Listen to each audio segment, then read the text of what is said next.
前边的路被堵得死死的，是2个女人正在扯头发撕逼，嘴里骂骂咧咧。这种正房堵上门的戏码，简直是每个瓜农的最爱，百看不厌。眼看着围观的人越来越多，我身边的大妈干脆分了我一把刚在早市买的大枣，吃瓜吃得热火朝天。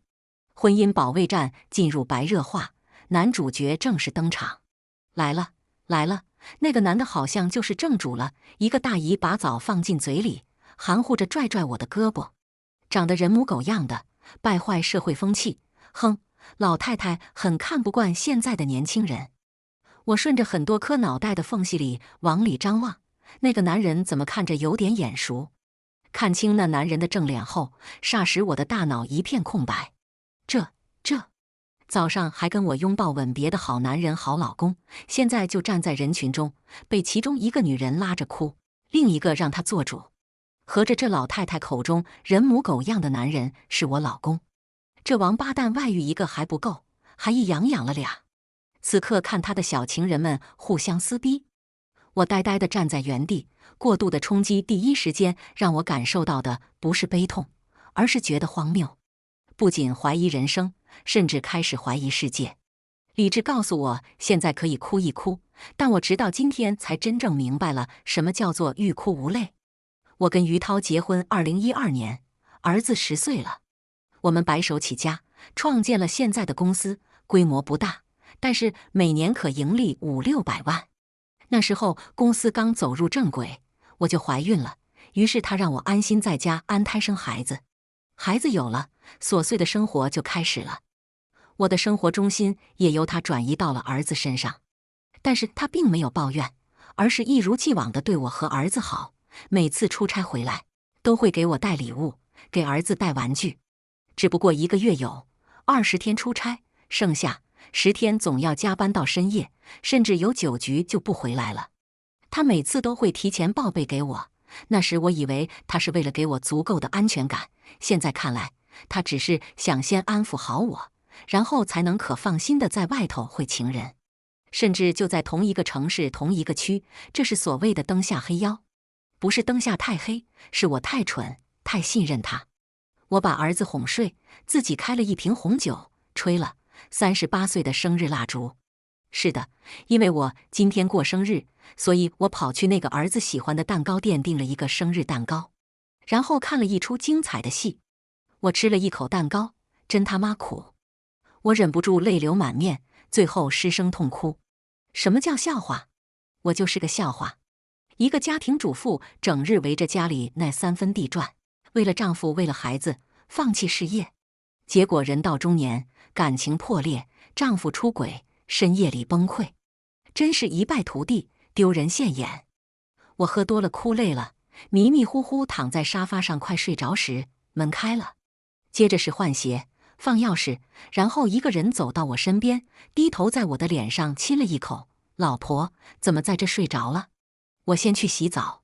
听着这温柔的声音和脸颊还湿润的唇印，我恍惚还在梦中，那个男人一如既往的爱我，爱这个家。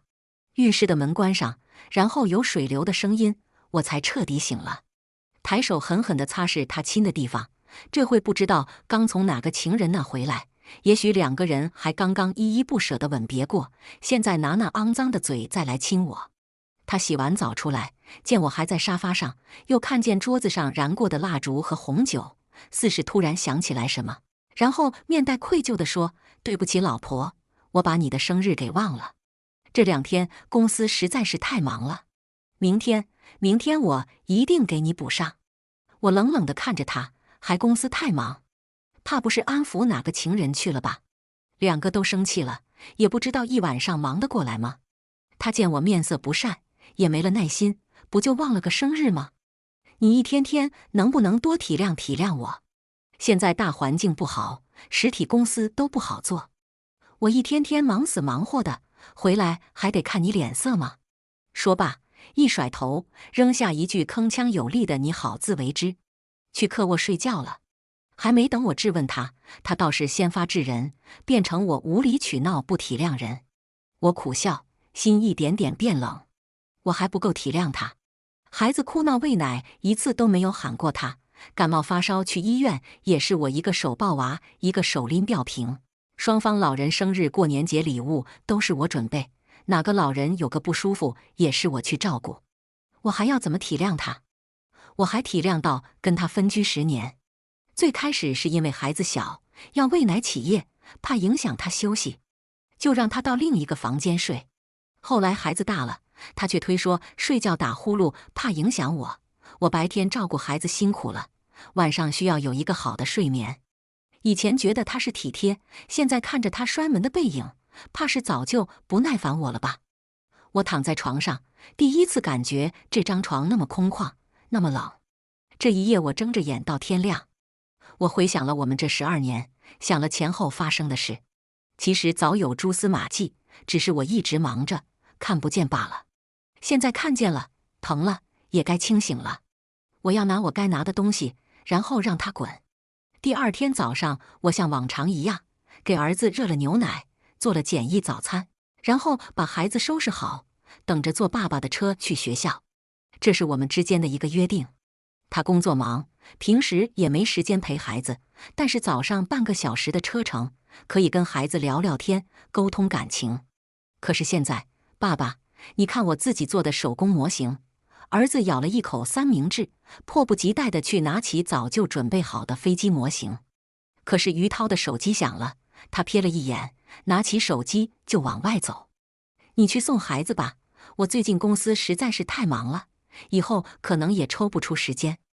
你在家反正也闲着没事，你自己送吧。说完，也不等我有什么反应，更没看到儿子举到一半的手和失望的眼神，匆匆拿了车钥匙就走了。咣的关门声好像一道惊雷，砸在了我的心上。我转头看儿子委屈的小脸，走过去抱住他，宝贝，妈妈送你好不好？爸爸忙过这段时间就好了，我们理解一下他好不好？儿子乖巧的点头，把飞机模型放回房间去背书包。我在儿子看不到的地方一把抹掉眼泪。你对不起我就算了，现在连儿子都不在乎，你配当一个丈夫一个爸爸吗？我把儿子送到学校，又返回家里。餐桌上摆放着早上吃剩的盘子、碗和喝了一半的牛奶杯。这么多年，房子越换越大，但是卫生家务一直都是我来做。因为他说不习惯家里有别人在，而且他的东西只能老婆亲手整理，他才放心。给我一句贴心话，我就能做牛做马，任劳任怨10几年。可是现在我清醒了，我什么都不想干了。我想了想，拿了车钥匙出门。我去了昨天老人口中原配的小区，准备跟他来一次偶遇。果然，我停车等了没多久，他就风姿绰约地扭着小腰从小区走了出来，气色还不错。看来于涛昨天哄好了这个。我开车缓缓地跟着，他也就步行了10几分钟，然后走进了隔一条街上的一家新开的美容会所。这是做美容去了，我也跟了进去。门口的迎宾小姐温柔礼貌，我刚要问刚刚是不是进来一位漂亮的女士，她就从一个房间走了出来，自来熟的热情地打招呼：哎姐，来做美容呀，你这皮肤其实不错，略微有些干，要是保养一下就更好了，保证你一下年轻10岁。我被她夸得愣了一下，合着她不是来做美容，是美容院的老板。我也顺着她的话摸着自己的脸，哎，可不是吗？年轻的时候也迷得丈夫团团转，现在不行了，孩子都上小学了，可不得保养了吗？她一听我要保养，立马露出来一个比刚刚更真诚的笑容来，拉着我的手引我去了包房，还不忘回头嘱咐去给姐姐上一壶上好的养颜茶来。她倒是很爽朗，真把我当上帝一样伺候着，言语温和热情，却并不讨厌。我想，如果他并不知道于涛有家庭，那么我就放他一马，毕竟他也算受害者。姐，你想做个什么套餐呢？他体贴地接过我的外套，然后让美容技师给我净了脸。我躺在美容床上，任他们折腾。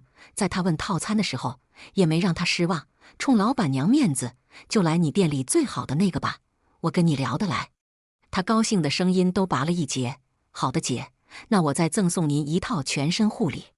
你也别叫我老板娘了，我叫李月，姐你叫我小月就行。我本就是想跟他套近乎，也顺着他的话，行，那我就托大，叫你小月了。做完美容，我们俩相互加了微信，言语上颇有些相见恨晚的意思。他对我的那些观点，什么男人肯为你花钱才是真的爱你，爱情不分先后，只是遇见的晚了。更何况现在这个社会，处对象能分手，结婚还能离婚呢。这些深表赞同，瞬间引为知己，还约了以后一起逛街姐妹淘。我告诉他，我家就在这附近，走路回去就行了。然后在他看不见的时候，我回到了车里，摸着自己做完美容更显光滑的脸蛋苦笑。这么多年，我一心一意地为家里操持，不舍得花，不舍得吃，省下来的钱全让王八蛋去给情人开了美容院。是的，李月说这美容院是她男朋友疼她上班太辛苦，去年给她开的。然后她还开导我，不要总在家待着，也要自己有事业，这样即使男人离开了，自己有钱底气也足。说的还真他妈的对，怪不得那么多原配被小三成功上位，你没人家年轻，没人家美，还没人家有心眼，只记着两个人年轻时白手起家吃过的苦，一心一意地收拾卫生养孩子，却没有跟上他的脚步一起进步。家里地板擦得再亮有什么用？我去家政公司找了一个阿姨，在她准备晚饭的时候，我去接儿子放学。以前我就会忙碌地把菜先准备好，该切的切，该烫的烫，等接完儿子回来，安排他先写作业。我一边炒菜，一边还要偷空去盯他有没有偷偷看电视玩 iPad。等我们吃完，我要陪他写作业，检查作业，不会的题讲会，他上床睡觉，我才能拖着疲惫的身体去洗碗、擦地，继续做家务。现在阿姨解放了我的手，我只需要安心的陪伴孩子。儿子说：“妈妈，你今天好温柔啊。”然后啪叽亲了我一大口。原来少干活还能变温柔，看看好处多多。他睡着了，像个小天使一样。我出去一看，阿姨果然把厨房、客厅以及每一处角落都打扫得一尘不染，然后轻手轻脚地关门出去，像个美丽的田螺姑娘。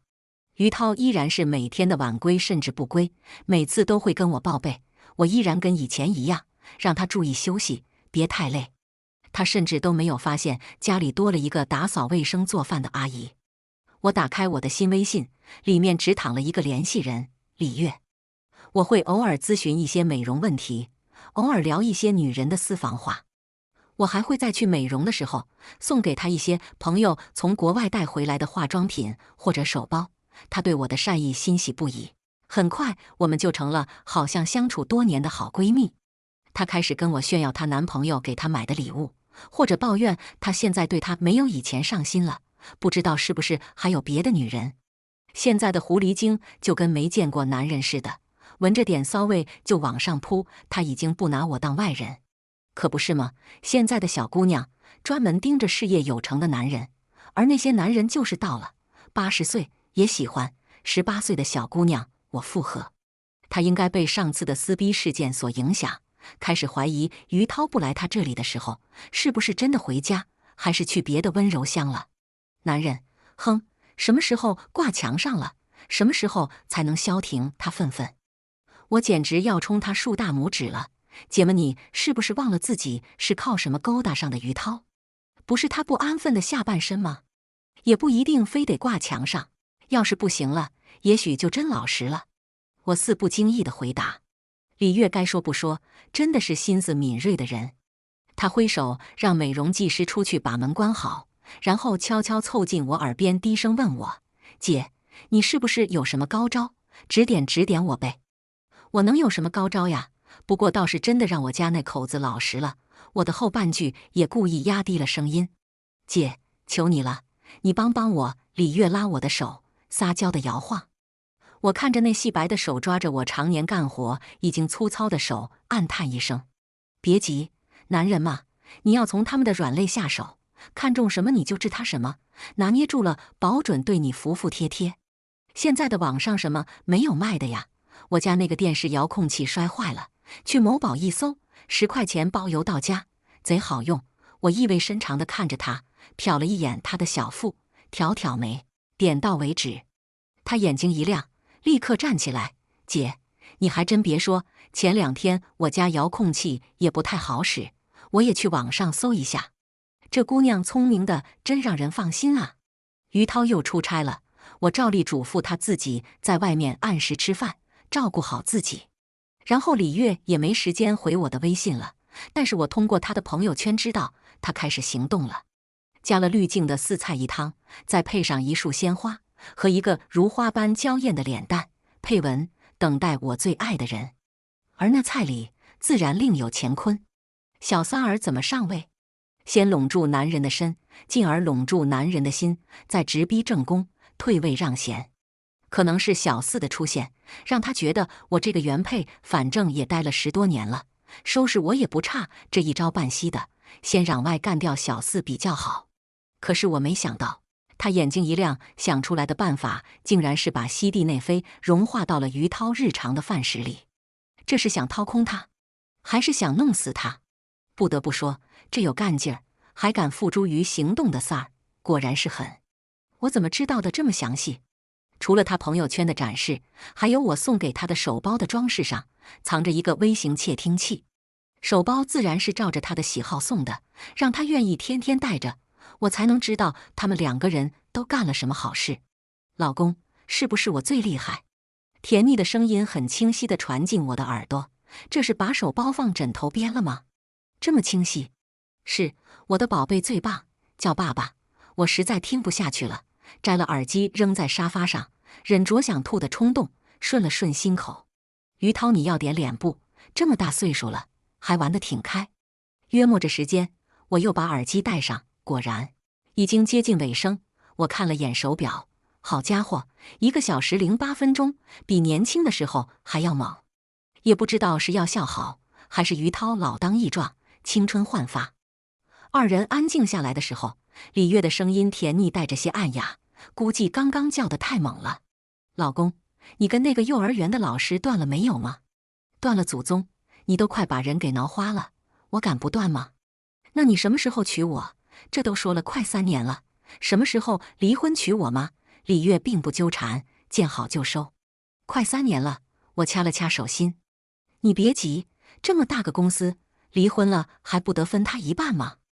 我需要好好筹划。于涛抽了一口烟，提到了我。我安静地听着，真想看看这个渣男想怎么对待跟他一起生活了12年，还生了一个儿子的我。我3年前给他买了一份大额意外身故保险，3年了，也差不多了。他掐灭了烟头，我浑身的血液都僵住了。我只以为时间久了，他没新鲜感了，出轨。毕竟在一起这么多年了，就算感情不在了，好合好散我也能接受，却没想到他竟然想要我的命。这可是人命关天的事。你李月的声音听起来有些怕。放心，现在不都流行爬山吗？一起旅游散心，遇到滑坡，失足掉落山崖。这年头那么多驴友失踪，你见过谁去担责任判刑了？于涛满不在乎地说。真不愧是在商场里沉浮10多年的老板，现在心思老练的杀人放火都信手拈来。老话说的，这人心隔肚皮，真是一点都不假。当初我们在一起的时候，于涛整整追了我2年。他那个时候真诚地看着我的眼睛说：“许佳，我要一辈子对你好，即使有一天我们都老了，我也要让你走我前头，不让你自己一个人孤零零的，然后你等我，我去那边陪你。”他以前可真敢说，现在也真敢干呢。啊，果然是让我走他前头。后面也没什么有用的话，2个人洗了澡，可能是累懵了，搂着睡着了。我摘了耳机，冷笑一声。我想与你白头到老，你却想提前送我走。我打电话给在保险公司上班的朋友，让他帮我核实我的保险状况。很快他就回了消息，我的名下有一份上千万的意外保险，受益人是我老公。但他又给了我一个意外的消息，我老公的名下也有一份上千万的意外保险，受益人是我。看来他怕引起不必要的怀疑，2份相互的意外保险，这也可以解释成我们相亲相爱，都愿意在自己意外身故后，把对方当成最大的受益人。我死了，他拿了钱，还可以向亲朋展示。看，我的身故受益人是许家，只不过我比较不幸，先他一步而已。反正人都死了，谁能再去核查当初的投保是不是我本人签的字呢？我心里有了底，谢过了朋友，继续在家安心的做我的全职太太。我在等李月那边的好消息，他的好消息就是我的好消息，至于是不是于涛的好消息，我就管不了了。果然，也就1周的时间，于涛还没到家呢，李月的消息就先来了。姐，他真的更疼爱我了呢。李月说得很含蓄，我却已经听过了他们的虎狼之词。那恭喜你啊，得好好庆祝一下。多亏了姐的提醒呢，要不然我还整天的愁眉苦脸，该不美了。她小女孩一样的撒娇，这样的一会儿纯真可爱，一会儿妩媚动人的女人，谁能不喜欢？我可什么都没说，我就说遥控器好用。是，我姐啥都没说，我也配了一个遥控器，真的挺好用呢。李月立刻顺着我的话说，丝毫不给我添麻烦，多乖巧懂事，让我也忍不住喜欢她。可惜，不过金玉其外，败絮其中罢了。几天之后，我在于涛上了锁的抽屉里看到了一本病历。别问我怎么能看到上了锁的病历，家里的女人都知道，所有的柜子都是2把钥匙，只不过当时我怕它弄丢了，把备份的都收起来了而已。话说备份的意思不就是有需要的时候用吗？现在就是。病历上清楚地写着主诉，经常自己举起。我笑出了声，心底一阵痛快。打蛇打7寸，于涛，你作为一个男人的7寸是钱、命还是幸福？没关系，咱们一样一样来。姐，我男朋友向我求婚了，他说跟我在一起才最幸福。李月开心地给我发消息，是跟你在一起最幸福吧？我看着病历本冷笑，不过也幸福不了多久，是要3分毒，真当是灵丹妙药神仙法术呢。一旦停了药或者吃的时间久了，某处功能障碍是必然的结果，甚至还可能引起各种心脑血管疾病。我怎么知道？去问问万能的度娘。不过于涛可不是傻子，他突然的亢奋，时间的延长，再加上出现了各种不适的副作用，以他龟毛的性格，一定会把身边的女人查得底儿掉。果然，才不过2天的时间，他就找到了久举不衰的原因，他最心爱的女人，为了把她永远留在自己身边，给她下了药。于涛怒火冲天，收回了给李月买的车、房子，还有美容院，并且扬言要她生不如死。看来这方面真是每一个男人的逆鳞啊！一日夫妻百日恩呢，这真是一点情面都不留了。李月找到我的时候，哭得跟个泪人似的。他抓着我的手，好像抓着救命的稻草。姐，我该怎么办？我不过就给他吃了几个月的伟哥而已，他竟然说要整死我。我轻扶着他的肩，无声地安慰他，然后趁他去卫生间的时候，我拿走了放在手包里的窃听器。李月的消息倒是给我提了个醒，他发现了即将上位的情人的手段，那他还会按原计划继续置我于死地吗？这天于涛5点半就准时进了家门，他好像是才发现忽略了我很久，面带歉意地说：“老婆，最近这段时间实在是太忙了，现在终于抽出时间来，我们去来一个2人世界吧。”他故意腻歪歪地搂住我，用有点胡茬的脸蹭着我的脖颈，我使劲掐着手心，才忍着没把他一把推开。你那么累，就不用特意带我出去玩了，有时间好好休息一下，或者抽空陪陪儿子。他很久没见到爸爸了。他有一瞬间的郑重，然后恢复如常，从我身上离开。好，我先去看看儿子。儿子，爸爸回来了，有没有想我呀？我听着屋里2个人笑闹声起，心里说不出的滋味。看来他还是没有放弃他的计划呀。也许根本就不是小3上位的事，是上千万的身故金更让他欲罢不能吧。明明是好好的3口之家，孩子活泼健康，双方老人身体安康，我们生活富足，可是岁月却不肯静好。我压下心底的沉重，换了开心的面容，去帮着阿姨准备晚餐。不知道这是不是我们一家3口的最后一顿晚餐。于涛第2天就把他的爸妈接过来了，说要跟我去旅游，过几天2人世界，请他们帮忙照顾几天孩子。老人很高兴，我们10几年感情一如既往的好，也很愿意跟大孙子相处，站在门口连连摆手，叫我俩放心玩，不用担心家里。我看着他们染霜的鬓角，心里生出不忍，眼泪晕了上来。于涛见我哭了，还笑话我说：“孩子都这么大了，有什么不放心的？他以后也要离开你独立的。”我不语，默默地望着窗外。他见我情绪不佳，也没有再说话，而是安静地开着车。车里的音乐已经不再是我喜欢的民谣，而是很带感的 DJ 曲。看得出来，他心情不错，甚至有一丝不易察觉的兴奋。我们去哪度假？哦，去泰国好吗？我最近可能是上年纪了，总是想着我们以前的事。那个时候刚结婚，你想省钱，不肯出去旅游。可是等我们有钱了，我又没什么时间陪你了，真是难为你了。还能记得我们一穷二白的时候，我心里冷哼一声。那时候是真的难。他想要创业，没有资金，我把所有收到的礼金都给了他，一共8万多点，再加上父母又给了陪嫁，我凑了20万给他，而我连个结婚的蜜月旅行都咬牙给退了。那个时候，他俊秀的面庞盈满了感激和感动，干净的眼眸专注地看着我：“佳佳，你就是我这辈子的唯一。我如果不对你好，就让我赶紧捂住他的嘴，然后娇羞地倒在他怀里。”我磨了磨后槽牙，当时为什么要那么快捂住他的嘴？应该慢上2秒钟让他发完誓。多么老套的桥段，但是曾经那个傻姑娘就信了，然后一心一意地扶持他的事业，一心一意地照顾着双方的老人和幼子，然后沉浸在自以为是的幸福里。好，那可我要好好玩一下了。谢谢你啊，老公。我转头冲他笑了一下。很久没有叫老公了，最近好像有点受李月的影响。他愣了一下，竟然伸手搂住了我，温柔地抵住我的额头。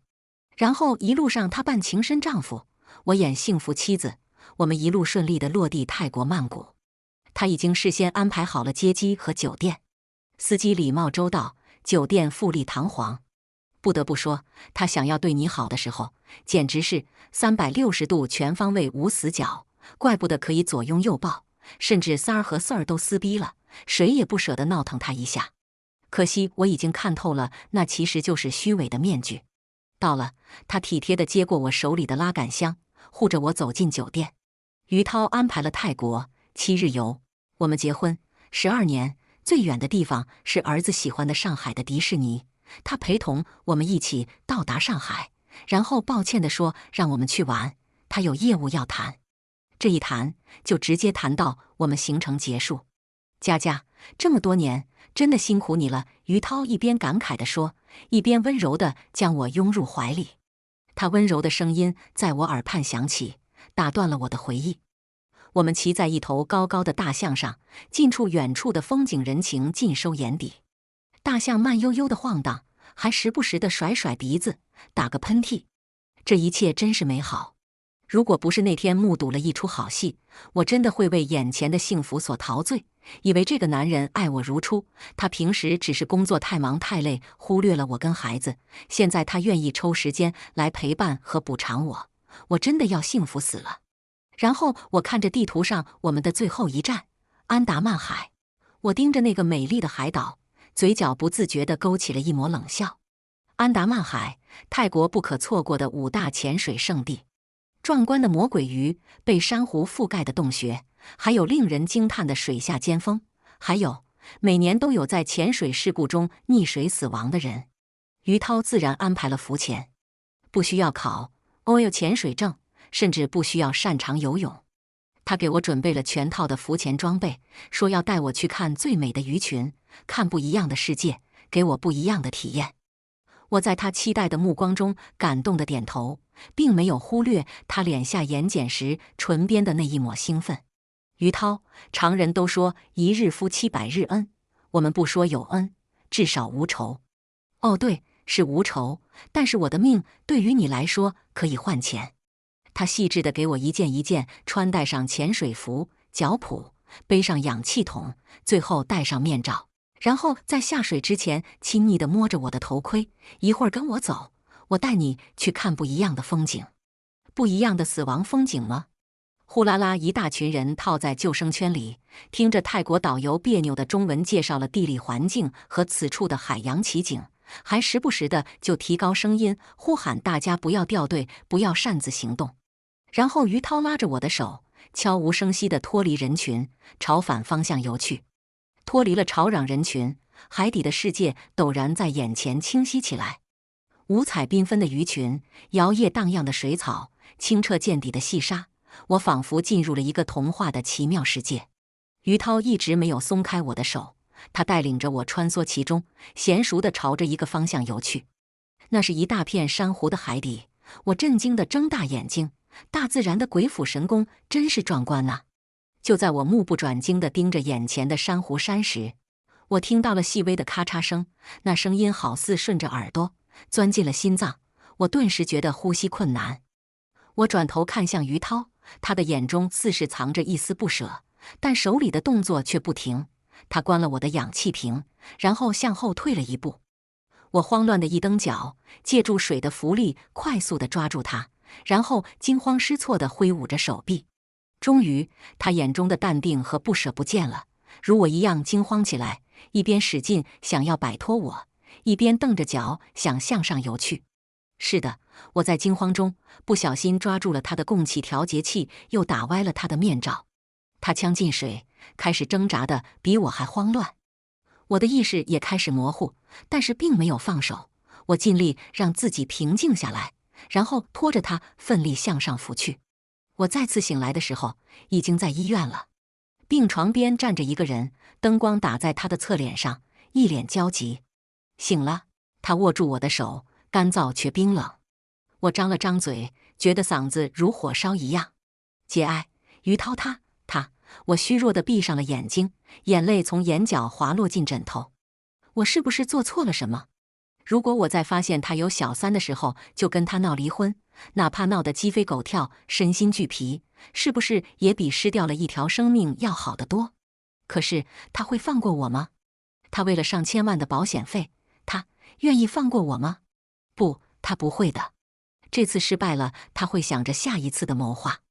这次是潜水事故，下次是车祸。他已经是一个红了眼的赌徒，在他眼里我不再是一个人，我是一堆行走的人民币。所以我要把所有危险掐死在源头。我很快就回国，带着于涛的尸体。我主动去公安机关交代了全过程，公安机关也进行了相关的调查，从出国到旅行的行程，再到每一个能联系上的同行游客的问讯，最后在一个游客的 VCR 里意外发现了我们。高清视频里清晰地播放着他伸手关掉了我的氧气筒开关，然后我惊慌失措地求救他，摊手做无能为力的样子，然后就是我拼命挣扎，我们纠缠在一起，最后我拽着他，用尽全力向上浮去。事后我自然得到了保险公司大额赔偿，虽然我的签字是假的，但是他的却是真的。他为了让保险更真实，自己也购买了同等数额的保险。我的受益人是他，他的受益人是我，真是伉俪情深。我把一束白色的菊花放在他的墓碑前，静静地看着碑上一寸照片。他笑得温暖纯粹，眼神干净，一如最初我们相遇的时候。我们相遇在校园，他说我如江南女子般温婉，却不知我是在海边长大的。虽然他关了我的氧气瓶，但是他并不知道我在水下利用剩余的丁点氧气憋气几分钟并不是难事，而我只是给他看他想要看到的慌乱，然后在慌乱中不经意抓掉他的面罩。在陆地上男女的力气差别很大，但是在水里就平等了。我想他并没有防备我在发生意外的时候还会有反抗的能力。而那个游客就是我曾咨询过保险的朋友，他在惊讶于涛作弊给我保险的时候，就已察觉到我们夫妻之间的暗流涌动。而后来我便求助于他，不需要做什么，只要帮我拍下于涛要置我于死地的证据，如果时间太久，记得来捞我一把。事实证明，我的朋友的确是个靠谱的朋友。后来他告诉我，他们尽力抢救我们夫妻，我陷入缺氧昏迷，但是好在没有呛进去水，而于涛却肺部冲水，导游按急救常识施救。10分钟后，他没有坚持到救援人员到来。我站起身，阳光已经漫过墓碑，转到了另一头。天道好轮回，我不得不开始相信命运。这一切好像是人为，又好似是一切皆有定数。于涛，我会把子好好养大，并且善待你的父母。若有来世，不再相见。